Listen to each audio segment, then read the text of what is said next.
केंद्र सरकार ने बहुप्रतीक्षित 8वें वेतनमान आयोग की घोषणा करते हुए यह बताया है कि आगामी 18 महीने में आयोग अपनी रिपोर्ट सबमिट कर देगा और उसके आधार पर 1 जनवरी 2026 से वेतन आयोग की सिफारिशों को पूरे देश भर में लागू कर दिया जाएगा। अगर ऐसा है तो फिर केंद्र सरकार के 50 लाख कर्मचारियों और 69 लाख पेंशनर्स को सीधा लाभ पहुंचने वाला है और इसे लेकर कर्मचारियों में काफ़ी खुशी भी है।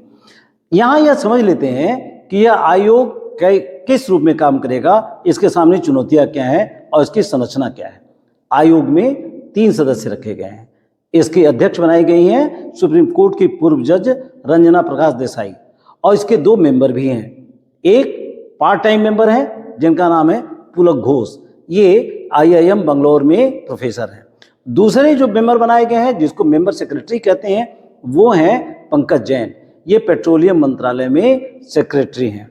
दरअसल इसी अक्टूबर महीने में भारत सरकार ने टर्म ऑफ रेफरेंस जारी करते हुए ये निर्धारित कर दिया है कि 8वां वेतन आयोग किस तरह से काम करेगा, इसके क्या दायरे होंगे और ये किन किन मुद्दों पर विचार करेगा। वैसे सब लोग जानते हैं कि वेतन आयोग का गठन सिर्फ इसलिए किया जाता है कि केंद्र सरकार के कर्मचारियों के वेतन में क्या वृद्धि की जा सकती है, इसमें क्या क्या संभावनाएं हैं। क्योंकि बढ़ती हुई महंगाई के साथ साथ केंद्र सरकार के कर्मचारियों को वेतन में वृद्धि होनी चाहिए, ऐसा हमेशा मांग होती रही है। इसी मांग को ध्यान में रखते हुए हर 10 वर्ष बाद केंद्र सरकार द्वारा वेतन आयोग का गठन किया जाता है।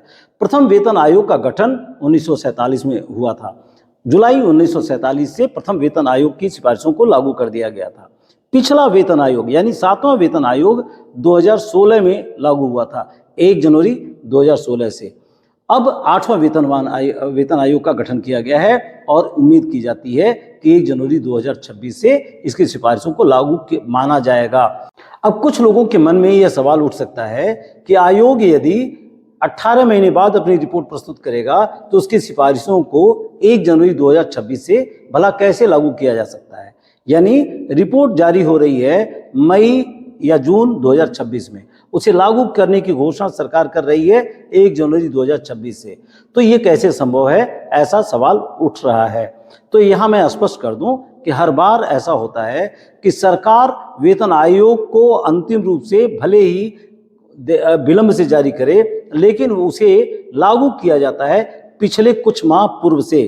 तो जो बीच का 8 महीने या 10 महीने या 12 महीने का समय होता है, उतने दिन का वेतन जोड़ के वेतन वृद्धि का जो अमाउंट होता है उसे एरियर कहते हैं और उस एरियर के रूप में कर्मचारियों को एक मुश्त प्रदान कर दिया जाता है।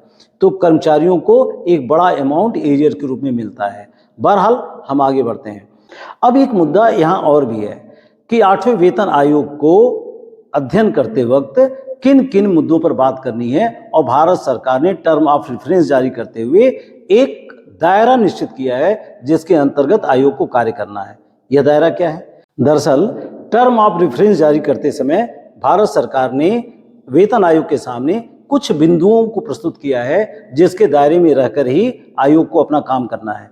इनमें जो सबसे पहला और प्रमुख बिंदु है वह यह है कि भारत सरकार का राजकोषीय घाटा यानी फिजिकल डेफिसिट पहले से ही बढ़ा हुआ है। वर्तमान में फिजिकल डेफिसिट 4.8% के आसपास है, जिसे घटाकर 4.5 तक लाना है, ऐसा लक्ष्य निर्धारित किया गया है। कुछ समय पूर्व तो ये 6.1 तक पहुंच गया था। किसी भी देश के लिए फिजिकल डेफिसिट या राजकोषीय घाटा एक बड़ी चुनौती मानी जाती है। जिस देश का फिजिकल डेफिसिट जितना अधिक होगा उसके लिए उतना अधिक कर्ज का भार माना जाता है। तो सरकार नहीं चाहती है कि वर्तमान में उस पर कर्ज का भार बढ़े या ज़्यादा देनदारियां बढ़ें। इसके लिए यह आयोग के सामने बात रखी गई है कि वेतन आयोग अपनी सिफारिशें प्रस्तुत करते वक्त यह जरूर ध्यान में रखे कि खर्चे ऐसे किए जाएं जिससे राजकोषीय घाटा में वृद्धि न होने पाए। दूसरी बात कि भारत सरकार द्वारा बहुत सारी कल्याणकारी योजनाएं चलाई जा रही हैं। उन कल्याणकारी योजनाओं पर कोई अतिरिक्त भार न पड़े, ऐसा आयोग को विचार में रखना पड़ेगा। और भी आयोग को ऐसे सुझाव देने हैं जिससे कर्मचारियों की भी खुशी बनी रहे और सरकार के भी योजनाओं पर या सरकार के कार्यक्रमों पर कोई बड़ा भार न पड़े। तो निश्चित रूप से आयोग के सामने एक चुनौती है, जिसमें उसे कर्मचारियों को भी खुशी देनी है और भारत सरकार के दायरों को, इनके इच्छाओं को भी पूरा करना है कि सरकार के ऊपर आर्थिक भार न पड़ने पाए।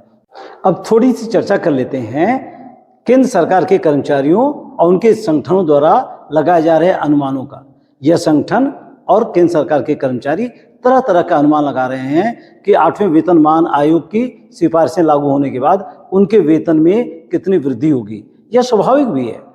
दरअसल 7वां वेतन आयोग की सिफारिशें 1 जनवरी 2016 से जब लागू हुई थी, तो लेवल 1 कर्मचारियों के बेसिक सैलरी को 7,000 से बढ़ा के 18,000 कर दिया गया था।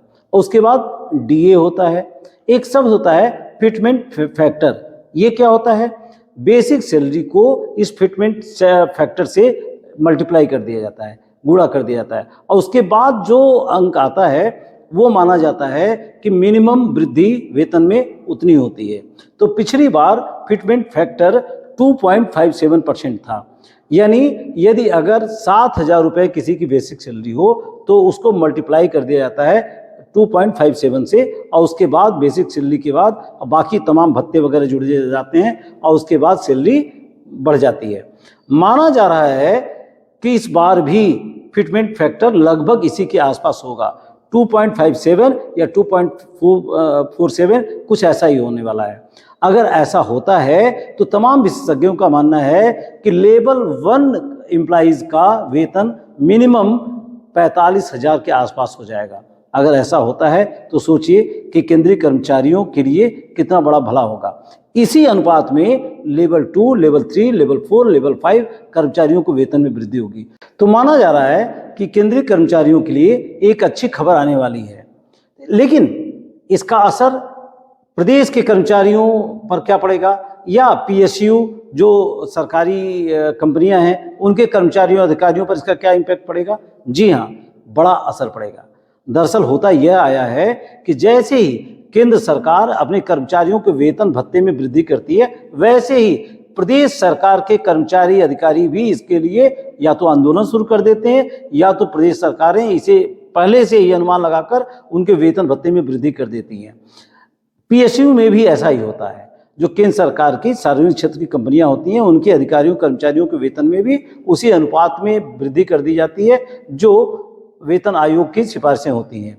तो माना जा रहा है कि 8वां वेतन आयोग न केवल केंद्रीय कर्मचारियों के जीवन में खुशी लाएगा, बल्कि राज्य कर्मचारियों और पीएसयू के कर्मचारियों में भी वृद्धि होगी। दरअसल इस बार जो टर्म ऑफ रेफरेंस भारत सरकार ने जारी किया है, उसमें एक और विशेष बात कही गई है।